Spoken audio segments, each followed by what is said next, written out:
कैसे हो? सर ठीक है।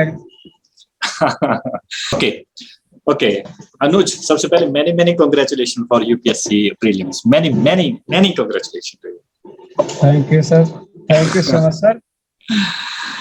ओके, ये वीडियो बनाने का जो मोटो है, अनुज आपके लिए भी और दूसरे कैंडिडेट के लिए भी, ये वीडियो का जो मेन मोटो है वो दो मोटो है। एक तो स्ट्रेटजी और दूसरा है माइंडसेट। ठीक है, कि कैसे माइंडसेट होना चाहिए आपके, ये बैकग्राउंड में भी दिख रहा है। ठीक है, आपकी प्रिपरेशन का वो लेवल। तो शुरू करते हैं। ठीक है, तो अनुज सबसे पहले तो अपने बारे में बताइए। सर मेरा नाम अनुज कुमार चौरसिया है सर। मैं उत्तर प्रदेश सीतापुर का रहने वाला हूँ। और सर हम जो है यहाँ मेरठ से पीजी कर रहे हैं सर। डेयरी टेक से पीजी कर रहे हैं सर। मेरे पीजी के पेपर भी चल रहे हैं सर। आज मेरा मॉर्निंग टाइम में पेपर लगा हुआ था जी। उसके बाद आपसे जो है बात हुई थी।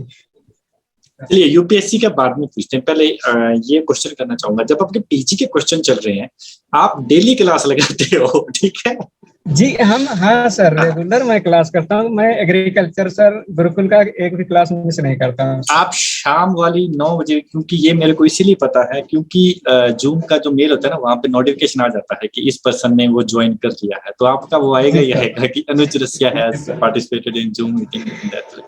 तो ठीक है, तो इसके बारे में जो आपका डेली रूटीन है, आपकी मास्टर चल रही है, आपने यूपीएससी का प्रीलिम्स निकाला, ईएफओ की प्रिपरेशन आप कब से कर रहे हो? सर एफओ की प्रिपरेशन सर 2020 से कर रहा हूँ। मेरी सर जैसे यूजी कंप्लीट हुई थी तैसे सर मैम से संपर्क हुआ था मेरा सर। संपर्क होने के बाद सर मैंने जस्ट परचेस कर लिया। मैं तब से कर रहा हूँ सर। फिर मेरा जो है उसी वर्ष प्री क्वालिफाई हो गया। फिर सर नहीं हो पाया मेंस में। फिर सर 2021 में मेरा मेंस जो है मेंस हो गया। फिर मैं सर नहीं जा पाया इंटरव्यू तक। ये सर रही प्रोसेस। एक चलो, जो सिलेक्शन है वो होता है ना कि भगवान हर बार अच्छा ही लिखता है, और ये रिजल्ट के बाद आपको शायद इसमें इस कोर्ट में बिलीव हो गया होगा, है ना, कि जो कुछ होता है वो अच्छे के लिए होता है, राइट। और इससे एक आपको ये प्री सक्सेस से आपको ये भी लगा होगा, एक मोटिवेशन भी आया होगा, self believe, yes I can do everything, right. So इसके बारे में थोड़ा बताइए, आपने कब जो है यूपीएससी के बारे में सोचा, ठीक है, और कब आपने प्रिपरेशन करी, कैसे करी, मतलब क्योंकि एफओ का एग्रीकल्चर का सिलेबस ही इतना है, ठीक है ठीक है, तो ये मतलब हाँ सर यूपीएससी का मैं सर जब बीएससी जो है मेरी फाइनल हुई, यूजी जैसे ही फाइनल हुई सर, एक यूट्यूब पे चैनल है सर वीर तालियान का, एसटीडी लवर वीर का सर, उसके मैं उसका बहुत बड़ा फैन हूँ सर। हर एक क्लास जो है सर की मैं छोड़ता नहीं हूँ। अब बाय द वे जैसे कुछ हो भी गया तो छूट जाती है, वैसे छोड़ता नहीं हूँ। तभी से सर मैं मोटिवेट हो गया। और फिर इस बार मैंने जो है फर्स्ट सर अप्लाई किया 4 महीने पिछले में सर, और मेरा सर फर्स्ट अटेम्प्ट में ही हो गया। बढ़िया मार्क्स होगा सर। चलिए चलिए, तो ये आपकी कंसिस्टेंसी थी कि डेली का आप बस एक वीडियो देख रहे थे 2020 से? जी सर। और जी सर, अभी आपने 4 महीने उसमें मेहनत किया? जी सर 4 महीने मेहनत किया।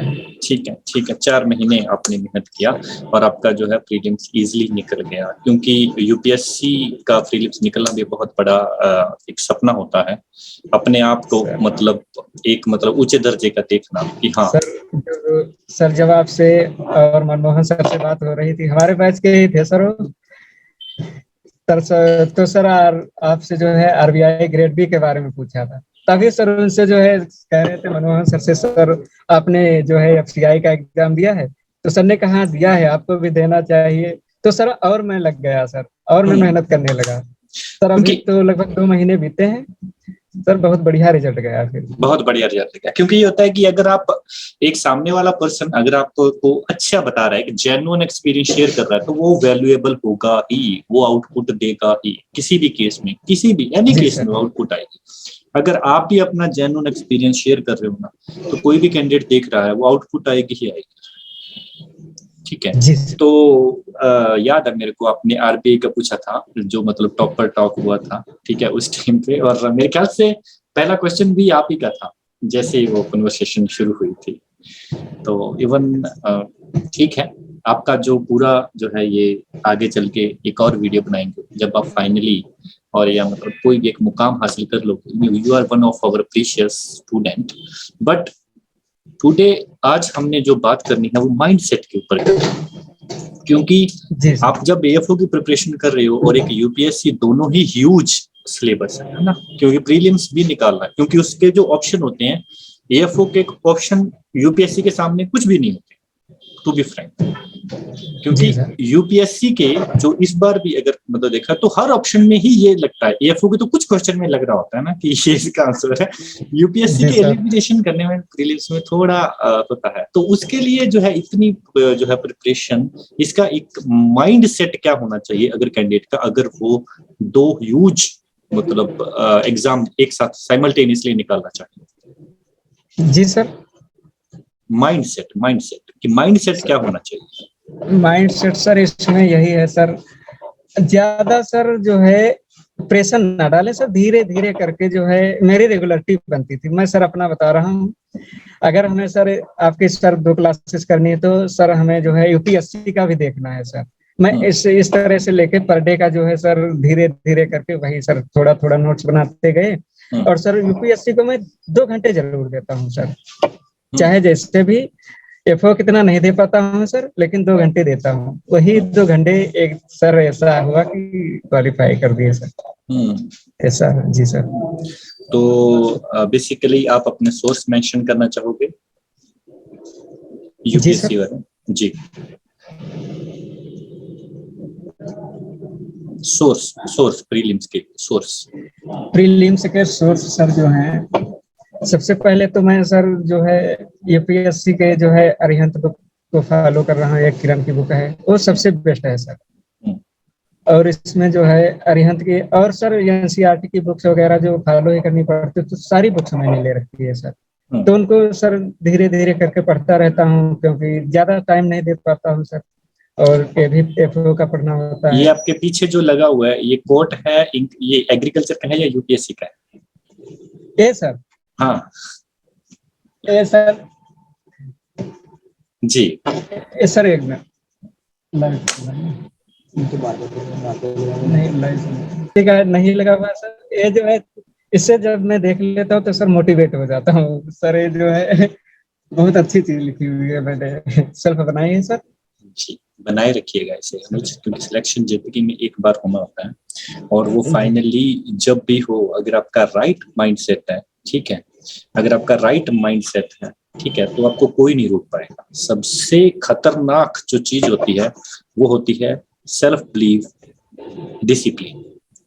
अगर आप डिसिप्लिन में चल रहे हो, अगर ये कोई भी कैंडिडेट लिख रहा है, उनके लिए बोलना चाहूंगा मोटिवेशन के लिए कभी मत भागो, ठीक है। मोटिवेशनल जरूरी है साइकोलॉजी बेसिस पे, कि उससे क्या होता है कि दिन अच्छा जाता है शॉर्ट में, लेकिन लॉन्ग। और सर और एक चीज और मैं बोलना चाहूंगा सर एफओ का जो सी सेट मेरा सर गुरुकुल एग्री से ही निकला है।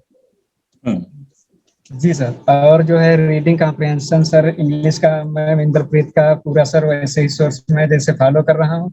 Same sir as it is उसी तरह आया था, जो कि सर बेहिचक हो गया। और मैथ का गगन मैम का फॉलो कर रहा था।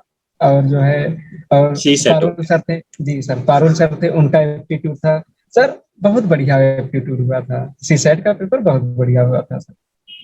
जी सर। सी सेट क्वालिफाइंग नेचर होता है, और जी फिर भी मतलब मैक्सिमम कैंडिडेट होते हैं उनके लिए प्रॉब्लमेटिक रहता है सीसेट, ठीक है। तो अनुज जो है बात कर रहे थे डिसिप्लिन के ऊपर, कि अगर आपका डिसिप्लिन है, ठीक है, तो आपको कोई नहीं रोक पाएगा, क्योंकि मोटिवेशन एक ऐसी डोज है कि आपको आज मिले कल ना मिला तो ठीक है, लेकिन डिसिप्लिन है वो डेडली होता है। डिसिप्लिन का रिजल्ट खतरनाक आता है। कंसिस्टेंसी के साथ अगर आप एक चीज को, बस आपको डिसिप्लिन के साथ ये पता होना चाहिए कि मेरे को चीजों को तोड़ना कैसे है, मेरे को राइट चीज को पहचानना कैसे है, राइट, डेली की सर्च कैसे करनी है, ठीक है, मेरे को ये कैसे पता करना है कि हाँ ये चीज मेरे को करनी है, करना क्या है आपको ये भी पता होना चाहिए। ऐसा नहीं है कि कोई भी एक बुक है आप उसमें डिसिप्लिन में लगातार उसे 10 बार पढ़ रहे हो, मेरे कहने का मतलब ये, ठीक है जी सर। मतलब आप चीज के ऊपर फोकस बनाए हो तो आप सारे तरीके से अपनाइए, एनालिसिस कीजिए, ठीक है, उसको अच्छे से देखिए, पर डिसिप्लिन में चलिए। अनुज तो बेसिकली आपकी स्ट्रेटजी जो थी वो भी मेरे ख्याल से हो गई है। ठीक है, आप ईएफओ की प्रिपरेशन भी कर रहे हो और यूपीएससी का भी कर रहे हो, बहुत अच्छी बात है। और आपने शुरू कब किया, जो डेली रूटीन में आपने बताया कि अब 2 घंटे, तो आपका प्राइमरी टारगेट ईएफओ है, 2 घंटे बस आप यूपीएससी के करोगे। अभी क्या प्लान है? अभी अपने प्लान चेंज नहीं कर रहे आप? अब सर अब तो प्लान चेंज कर दिया सर, कल से प्लान चेंज हो गया। जब से मैंने सर कल से रिजल्ट देखा है, मैं पहले से रिजल्ट नहीं देख रहा था क्योंकि हमें विश्वास था हमारा जो है यूपीएससी में नहीं होगा, मैं नहीं क्वालिफाई कर पाऊंगा। बड़ा फिर जी मेरे मन में आया यार देख तो ले, कम से कम नेम लिस्ट आ गई है। तो सर जैसे अपना नाम सर्च किया फाइंड में, सर एग्जैक्ट मेरा आ गया। अब सर खुशी का ठिकाना नहीं रहा सर। जैसे आया तैसे सर गुरुकुल एग्री को मैंने कॉल की, आपके वहाँ तुरंत कॉल की सर, कल कॉल की थी, मैम ने शायद आपको बताया होगा जी। तो एक्चुअली जो मेरे पास कॉल आया था ना, मेरे को लगा शायद यूपीपीएससी का एग्जाम क्लियर हुआ, लेकिन मैंने ना बोला कि ठीक है आप कैंडिडेट, क्योंकि कल शाम थी तो मेरे को उन्होंने बोला, मैंने बोला ठीक है आप उनसे ये मंगवाइए कि मतलब कौन सा हुआ, तो सुबह उनका मैं उनसे बात करता हूँ। तो सुबह जो है अच्छा लगा, क्योंकि ये चीज से क्या होता है कि एक कैंडिडेट को, एक वो कैंडिडेट जो टूट चुका है उसे ये भी लगता है कि अगर आप कंसिस्टेंसी के साथ काम कर रहे हो तो इजीली क्रैक हो जाएगा। और ये कभी भी नहीं है कि आप एग्रीकल्चर में हो, आप बैंकिंग की प्रिपरेशन कर रहे हो, आप यूपीएससी नहीं निकाल सकते हो। जैसे कि एग्जांपल के तौर पे बोलना चाहूंगा, फॉर्मर मिस इंडिया 2019 में ऐश्वर्या शिरोन का नाम शायद आप लोगों ने सुना होगा। जी सर, सुना हो, है ना? जी सर। ठीक है, फॉर्मर मिस इंडिया का कंपटीशन उन्होंने लड़ा, फाइनलिस्ट में भी रहे, लेकिन तुरंत थोड़े ही टाइम में यूपीएससी क्रैक करके फाइनल सिलेक्शन। एक ऐसे फील्ड का बंदा जो कि एक मतलब कह दो कि एक फैशन साइड में है ना, या दूसरी उनकी इंडस्ट्री ही अलग है, वो भी अगर एक ऐसे टफेस्ट एग्जाम, यूपीएससी एक ऐसा एग्जाम माना था one of the most toughest exam in India, अगर वो क्रैक कर रहा है तो हर कोई कर सकता है, बस एक राइट माइंड सेट आपका होना चाहिए। ठीक है, तो इसीलिए मैंने सोचा कि ये मोटो जो है आपका माइंडसेट जो है, इसके ऊपर थोड़ी बात की जाए। और मुझे उम्मीद है कि बहुत सारे कैंडिडेट को जो है इससे हेल्प भी मिली होगी कि अगर आप कंसिस्टेंसी के साथ काम कर रहे हो। क्योंकि अनुज आपके बारे में मैं ज्यादा नहीं बोलूंगा, आपके बारे में तभी हम और लॉन्ग डिस्कशन करेंगे जब कह दो कि एक फाइनल मुकाम हमारा भी एक स्टूडेंट आईएएस बन गया। ठीक है सर आप बस गाइड कर दीजिएगा सर, मैं मेहनत हमारे ऊपर है सर, मेहनत हम बहुत। जी बोलिए पूछिए, मतलब सर क्या इसका जो है मैथ्स पेपर की स्ट्रेटजी सर बता दीजिएगा, कैसे क्या प्रोसेस होती है। हम हालांकि सिलेबस देखे हैं सर, लेकिन उतना अपने आप से क्लियर नहीं हो पाता सर। दो चीज, ठीक है, मेंस के लिए ये नहीं है, मेंस में एक बेनिफिट होता है कि कलम आपके हाथ में है, राइट? जी सर। कलम मतलब जो आपने लिखना है, राइट? जी सर। ठीक है, वो आपके हाथ में है, आपकी कलम में कितनी जान है, दैट्स ऑल अबाउट मीन्स। ठीक है, क्रिस्प कॉम्प्रिहेंसिव, ठीक है, क्रिस्प कॉम्प्रिहेंसिव, और प्रीवियस ईयर के पेपर जितने भी 10 साल के 15 साल के आप उठा लो, ठीक है, टॉपिक उन्हीं में से ही रहेगा, थोड़ा बहुत कोरिलेट कर लो, थोड़ा बहुत उससे हो सकता है कि थोड़ा आगे चला जाए। बोला जाता है कि कुछ भी पूछ लिया जाता है ना, यूपीएससी में ऐसा नहीं है। लेकिन एक सोचने वाली बात है कि अगर एक पर्सन किसी दूसरी फील्ड से आके, ये मैंने ऐश्वर्या शिरोन वाला एक एग्जांपल, ऐसे बहुत सारे एग्जांपल, ठीक है, बस रूट पकड़नी होती है, रूट। ठीक है, अगर आपको एग्जामिनर के माइंडसेट इजीली समझ में आना, रूट समझ में आ रही है ना, तो पहले वो भावना आ जाती है कि हाँ ये यहाँ पे आएगा। जी सर, समझे? तो प्रीवियस ईयर के पेपर आप आराम से देखिए, उनको वैल्यूएट कीजिए, और ये कभी मत समझिएगा कि ये जो क्वेश्चन है ये एज इट एज आएगा। क्वेश्चन एज इट एज नहीं आएगा, लेकिन वो इर्द गिर्द ही होगा। जी सर। आपने एग्रीकल्चर ही लिया हुआ है ना? जी एग्रीकल्चर चूज किया है सर, क्योंकि एग्रीकल्चर इसलिए किया, 2 साल से सर आपकी कोचिंग कर रहे हैं, और उससे पहले मेरा यूजी एग्रीकल्चर से हुआ, तो हमने सोचा है सर कुछ आसान रहेगा सर। बाकी के सब्जेक्ट के लिए प्रिपेयर हुआ? जी सर, बाकी हिस्ट्री जो है कुछ सही है सर। एक चीज अच्छी हुई है इससे, ठीक है, आप एक का जो ये रिजल्ट आया है, ये इससे आपको आगे चल के स्टेट के जो पीसीएस एग्जाम होंगे, आप में उसमें भी आपका कॉन्फिडेंट हाई ही रहेगा। ठीक है, आप कभी गिरोगे नहीं अभी जिंदगी, और आप कंटिन्यूअसली कुछ ना कुछ करते हो। दूसरे कैंडिडेट भी है, क्योंकि जो क्वेश्चन जो टॉपर टॉप हुआ था, आप अगर नहीं देखा है तो आप अगर वो देख सकते हो, 4 घंटे का था वो। और मेरे को लगता है कि अगर किसी ने वो देख लिया ना, उसको ना तो कोई स्ट्रेटजी की जरूरत है, और ना ही उसमें वो उसे कोई मन में सवाल रहेगा कि मेरा ये पूछना बाकी है। ठीक है, उसमें जो था कि आप जैसे मनमोहन सिंह थे तो वो हर एक एग्जाम दिए जा रहे थे, कैट का भी, ठीक है, उनका उसका मतलब ये नहीं था कि वो मतलब ये कह रहे थे कि मतलब कि मेरे को ये क्वालिफाई करना है। ठीक है, उसमें पूरी जान लगाओ, एग्जाम हुआ भूलो, रिजल्ट की चिंता मत करो, अगले पे लगो, पूरी जान लगाओ। ठीक है, आपका माइंड सेट जो है वो इस लेवल का बन जाएगा कि आप किसी भी एग्जाम में जाओगे, आप नेक्स्ट लेवल के पर्सन ही होगे, क्योंकि एग्जाम आपका है, आपका नॉलेज कम। यहाँ पे आजकल जो एग्जाम चल रहे हैं, जो हाई लेवल के एग्जाम होते हैं, ये नॉलेज कम माइंडसेट ज्यादा एग्जाम होते हैं। जी सर, जी सर। जितना भी हाई लेवल का एग्जाम होगा, नॉलेज कम माइंडसेट एग्जाम, तो माइंडसेट बहुत ज्यादा रोल प्ले करता है। तो आप जो है इसके लिए मैं आपको फिर से कांग्रेचुलेशन बोलूंगा, क्योंकि फाइनल जो है आपके ऊपर फिर एक लंबी डिस्कशन करेंगे। तो मुझे उम्मीद है कि कंसिस्टेंसी ऑलवेज बी हर किसी को पे करेगा, कंसिस्टेंसी के साथ आप काम कर रहे हो सर, और मेहनत सर बहुत करेंगे अब जो है। इंग्लिश, ओके अनुज, इंग्लिश की थोड़ी बात कर ली, आपकी इंग्लिश कैसे चल रही है अभी? इंग्लिश सर मैम की फॉलो कर रहे हैं। मैं कितना आपका स्कोर आया था अभी ये फोन में इस बार आपका इंग्लिश में? सर 3.75 था। ओके, कितना था? 3.75। ओके, ठीक है, तो कैटेगरी के अकॉर्डिंग आप उसमें क्वालिफाई कर रहे हो, ठीक है, कोई दिक्कत नहीं है। इसमें जो है इंग्लिश जो है काफी कैंडिडेट का रह जाता है, तो इंग्लिश के लिए मैं कैंडिडेट को बोलना चाहूंगा, ठीक है, वैसे तो ओरिएंटेशन बनाया है कोर्स में, लेकिन फिर भी बहुत जल्द एक स्ट्रेटजी वीडियो इंग्लिश के लिए, ठीक है, क्योंकि मोस्टली कैंडिडेट है वो लगभग जुलाई और अगस्त के महीने में ही पढ़ना शुरू करते हैं, ठीक है।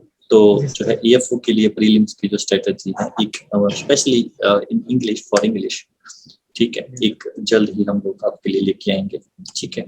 और ठीक है अनुज, आपके माता पिता को भी बधाई, और स्पेशल आपको और आपके डिसिप्लिन सर, आपको सर पूरा सर हमें एग्री, बिल्कुल एग्री पर पूरा विश्वास सर। इससे मेरा सीसाइट एकदम सर हलवा हो गया है, सोच लीजिए सर।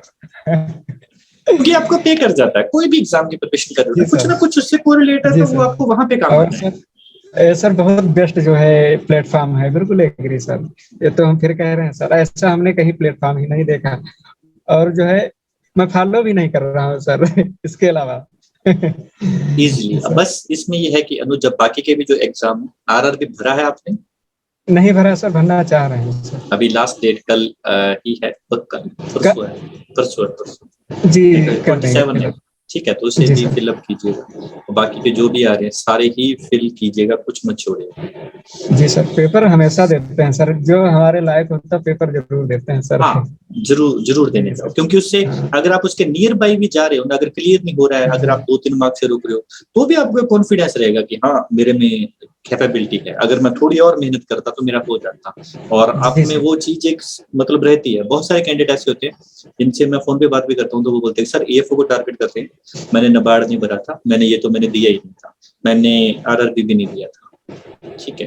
तो ये बहुत एक गलत स्ट्रेटजी है, आप देने चाहिए एटलीस्ट एक। आप ये सोच रहे होगे कि एक दिन वेस्ट हो जाएगा, लेकिन वो एक दिन आपका 1 महीना बचा सकता है, और हो सकता है 1 साल आपका बच जाए। Okay Anuj, thank you sir. Sir आपसे बात करके बहुत अच्छा लगा सर।